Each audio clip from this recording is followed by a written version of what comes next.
والصلاة والسلام على سيد الأنبياء والمرسلين أما بعد فأعوذ بالله من الشيطان الرجيم بسم الله الرحمن الرحيم قال الله تبارك وتعالى وما خلقت الجن والإنس إلا ليعبدون ما أريد منهم من رزق وما أريد أن يطعمون وقال الله تبارك وتعالى يا أيها الذين آمنوا اجتنبوا كثيرا من الظن إن بعض الظن اسم ولا تجسسوا ولا يغتب بعضكم بعضا صدق اللہ العظیم۔ میرے محترم بزرگوں، دوستوں، عزیزوں، ساتھیوں، اللہ تبارک و تعالی نے انسان کو یعنی ہم اور آپ سب کو جو اللہ نے پیدا فرمایا ہے اس کی زندگی کا اور پیدا کرنے کا مقصد اللہ کا صرف ایک ہے، اور وہ مقصد یہ ہے کہ اللہ تعالیٰ نے حضرت آدم کو پیدا فرما کر جب حضرت آدم کی روح کے جسم کے اندر اللہ نے روح ڈالی، اور روح ڈالنے کے بعد جب حضرت آدم علیہ السلام کھڑے ہو گئے، اللہ نے ان کے جسم کے اندر طاقت و قوت توانائی پیدا فرما دی۔ اس کے بعد اللہ تعالیٰ نے حضرت آدم کی نسل سے قیامت تک آنے والی جتنی روح ہے، قیامت تک آنے والی جتنی بھی روح ہے، وہ تمام کے تمام ارواح کو، روحوں کو اللہ نے جمع فرمایا، اور جمع فرما کر کے اللہ تعالیٰ نے ایک بہت زبردست ایگریمنٹ لیا ان سے، یعنی ہم سے ایگریمنٹ لیا، آپ سے ایگریمنٹ لیا۔ حضرت آدم علیہ السلام کو پیدا فرمانے کے بعد کیا ایگریمنٹ لیا اللہ نے پوچھا الستُ بربکم، ہم نے تم کو انسان بنا دیا، ہم نے آدمی تم کو بنا دیا، اب تم سب کے سب دنیا میں جاؤ گے، اب ہمیں یہ بتاؤ کہ الستُ بربکم، ہمیں مجھ کو اپنا رب مانتے ہو، تم اقرار کرتے ہو کہ اے اللہ تو ہی میرا رب ہے؟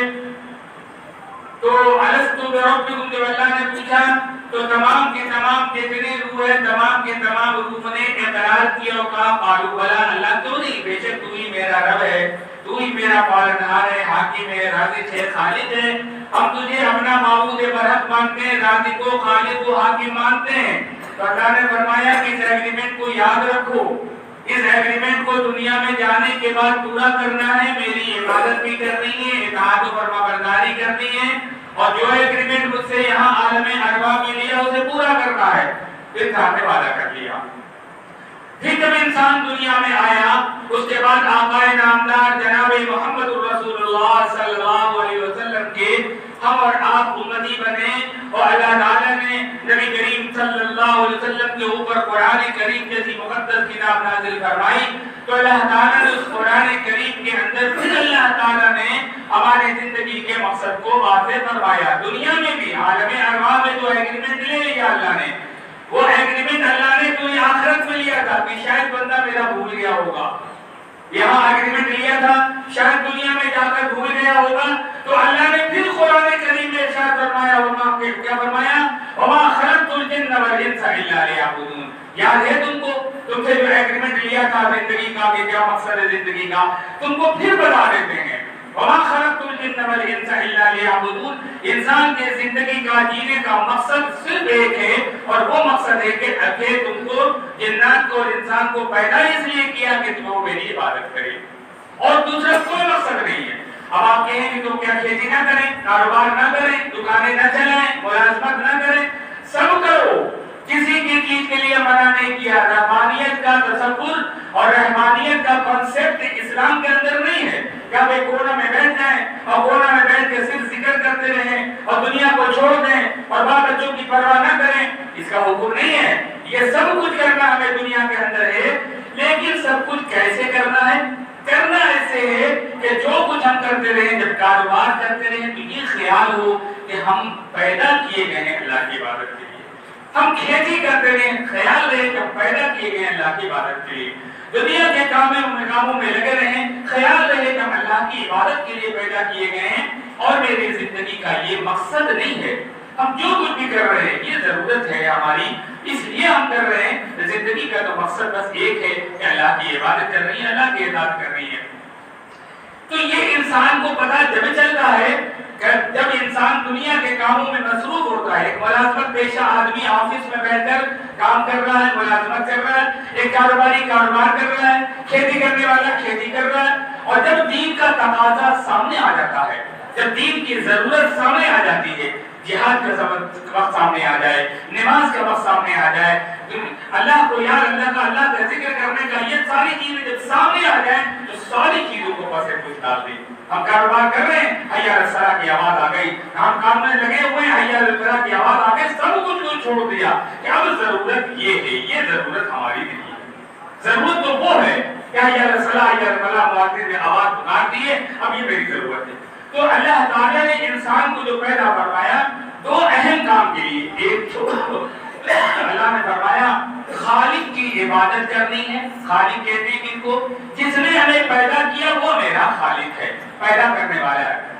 خالق کی عبادت کرنا زندگی کا خاص اور اہم مقصد ہے، اور مخلوق کی خدمت کرنا یہ اللہ نے ہمیں پیدا فرمایا۔ خالق کی عبادت کرنی ہے، مخلوق کی خدمت کرنی ہے، بس انہی دو کاموں کے لیے پیدا کیا۔ اور انسان خالق کی عبادت تو کرے لیکن مخلوق کا خیال نہ رہے۔ مخلوق اللہ کی، ہمارے بھائی، ہمارا پڑوسی، ہمارے رشتہ دار، ہمارے دوست و احباب، ایک کلمہ لا الہ الا اللہ کا پڑھنے والا کوئی مسلمان ہمارا بھائی ہماری نظروں کے سامنے تڑپ رہا ہو، بیمار ہے، پریشان ہے، بدحال ہے، مفلس الحال ہے، بچے ان کے یتیم ہیں، کھانا میسر نہیں ہے، تعلیم سے محروم ہے، تو وہاں پر ہمارا ہاتھ بٹا دینا یہی ہے خدمت خلق ہے، یہی ہے مخلوق کی خدمت۔ اللہ نے ہمیں جتنا عطا فرمایا ہے ہم اتنے سے ہی اس کی مدد کر دیں۔ اللہ نے طاقت دی ہے، ہم اتنے سے ہی جسم سے مدد کر دیں، جان سے کر دیں، مال سے مدد کر دیں۔ ہمارے پاس کسی گھر کے اندر کوئی مریض ہے، پریشان ہے، ان کے پاس کوئی تیمارداری کرنے والا نہیں ہے، ڈاکٹر کیا دکھانے والا نہیں ہے، اگر اللہ نے ہمارے پاس مال بھی دیا اور جان بھی دی ہے، ہم اس کو ڈاکٹر تک پہنچا دیں، طبیب تک پہنچا دیں، ان کو دکھلا دیں، ان کی خدمت کر دیں، ہم ان کی ضرورت میں کام آ جائیں، یہ بہت بڑی چیز ہے، اور یہی اصل زندگی کا مقصد ہے۔ خالق کی عبادت کرنا اور مخلوق کی خدمت کرنا اللہ نے اسی لیے پیدا کیا ہے۔ لیکن مسئلہ یہ ہے کہ یہ سب کام کب ہوگا؟ خالق کی عبادت اور مخلوق کی خدمت۔ خالق کی عبادت میں اللہ نے ہمیں توفیق عطا فرما دی ہے، نماز پڑھ رہے ہیں، روزے رکھ رہے ہیں، ذکر کر رہے ہیں، قرآن کی تلاوت کر رہے ہیں، لیکن مخلوق کی خدمت نہیں کر رہے ہیں، لوگوں کے کام نہیں آ رہے ہیں، حسن سلوک نہیں ہے، صلہ رحمی نہیں ہے۔ وہ نہ کرنے کی وجہ یہ ہے کہ ہمارے اندر یقین نہیں ہے اس بات کا کہ ہم اپنے بھائی کے کام آ جائیں گے تو اللہ کتنا بڑا ہمیں اجر عطا فرمائے گا، ہم ان کی ضرورت پہ کام آ جائیں گے تو اللہ کتنا عظیم اجر ہمیں عطا فرمائے گا۔ ہم جان سے، مال سے، وقت سے دے کر کے ہم اگر ان کے کام آ جائیں اللہ کتنا بڑا اجر عطا فرمائے گا، اس کا یقین نہیں ہے ہمارے پاس ہے۔ اگر یہ یقین بن جائے تو حقیقت بارے میں ہم وہ مسلمان بن جائیں جیسا مسلمان اللہ کے نبی جناب محمد رسول اللہ صلی اللہ علیہ وسلم نے ہجرت کے موقع پہ جب مکے سے ہجرت فرمایا صحابہ نے اور مدینہ طیبہ تشریف لے گئے تو وہاں تمام کے تمام مدینہ کے لوگوں نے، مکے کے لوگوں نے جان سے، مال سے اس قدر مدد فرمائی، اپنا سب کچھ قربان کر دیا۔ کلمہ لا الہ الا اللہ پڑھنے والے اپنے تمام مسلمان بھائیوں کے اوپر یہ نہیں سوچا کہ مکے سے آنے والا یہ تو میری برادری کا نہیں ہے، مکے سے آنے والا یہ میرا رشتہ دار نہیں ہے، قرابت دار نہیں ہے، ہمارا حسب و نسب نہیں ہے، ہمارے قبیلے کا نہیں ہے، کچھ نہیں سوچا۔ مدینے کے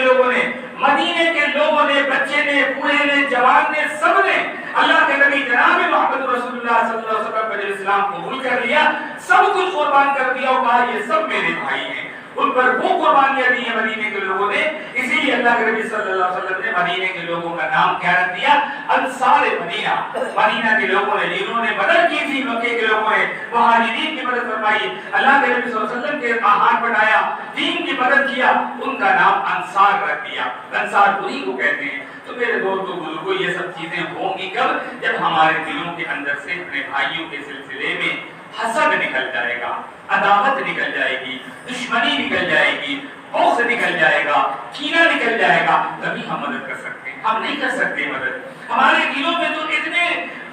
ہمارے دل گندے ہیں، ہمارے دلوں میں بھائیوں کے لیے حسد بھرا ہے اور ہمارے دل کے لیے بغض بھرا ہے، کینہ بھرا ہے، نفرت بھری ہے، عداوت بھری ہے، ہم کیسے ان کی مدد کر سکتے ہیں؟ اور ایک بات یاد رکھیے کہ انسان اس وقت تک خیر مخلوق کی خدمت نہیں کر سکتا ہے جب تک وہ حسد کا شکار رہے گا۔ اور حسد کیا چیز ہے؟ انسان حسد پیدا کہاں ہوتا ہے؟ اگر ہم جس دن اپنے دل کے اندر ترجیح جو میرا بھائی مسلمان چاہے رشتہ دار ہو چاہے میرا رشتہ دار نہ ہو، میری برادری کا ہو یا میری برادری کا قبیلے کا نہ ہو، جس دن ہمارے ذہن کے اندر یہ بات آ جائے کہ ہمیں ان کی مدد کرنی ہے، ہم کو ان کا ہاتھ بٹانا ہے، جس دن یہ بات آ جائے ان کی تکلیف پر آنسو بہانا ہے اور ان کے خوشی پر مسکرانا ہے، جس دن یہ ذہن میں بات آ جائے کہ اپنے مسلمان بھائیوں کی تکلیف پر اس کے ساتھ ساتھ ہم کو بھی آنسو بہانا ہے، ہمیں بھی اس کے غم کا شریک رہنا ہے، جب وہ تکلیف میں ہوگا تو میرا بھی دل دکھے گا، جب وہ خوشی میں ہوگا ہم بھی مسکرائیں گے، جب یہ ذہن اور مزاج بن جائے گا تو ہرگز ہم کبھی کسی مسلمان سے حسد نہیں کر سکتے،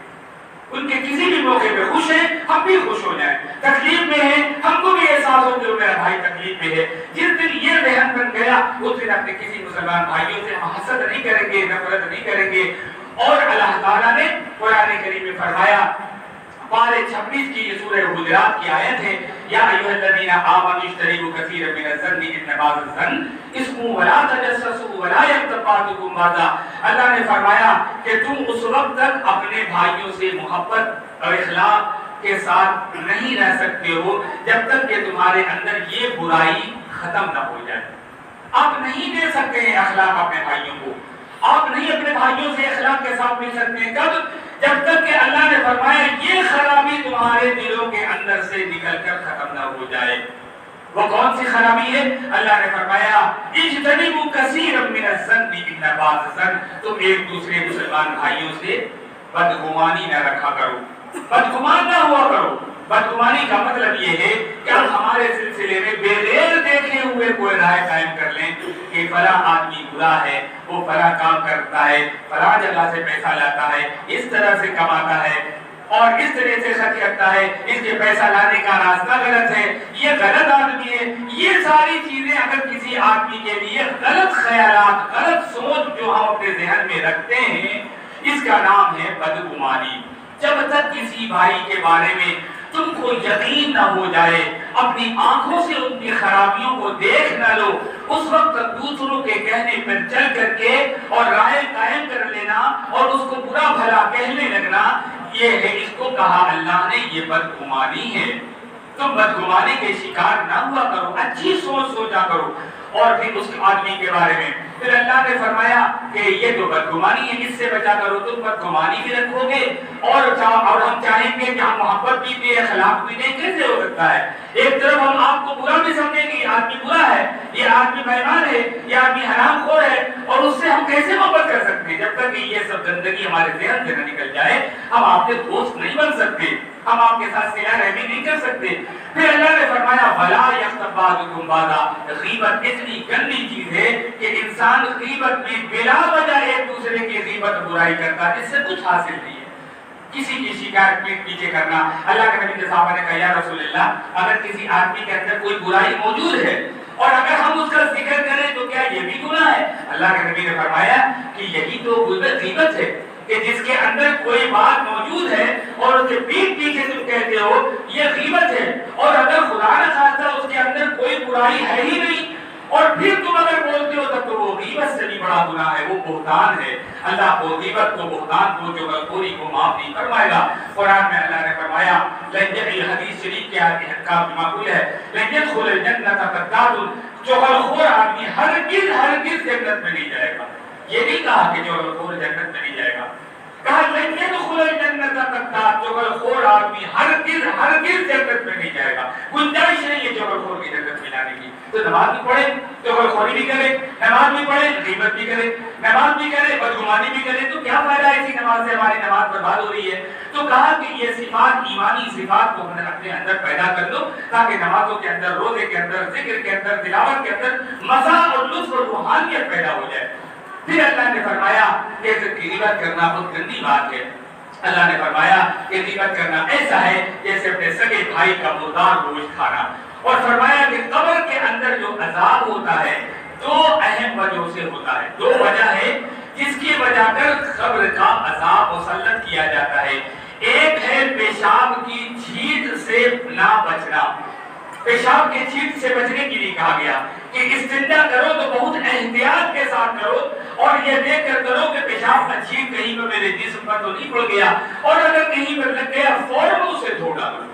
پیشاب کے چھینٹ سے نہ بچنے کی وجہ تک عذاب قبر ہوتا ہے، اور غیبت کثرت سے کرنے والوں کے اوپر عذاب قبر ہوتا ہے۔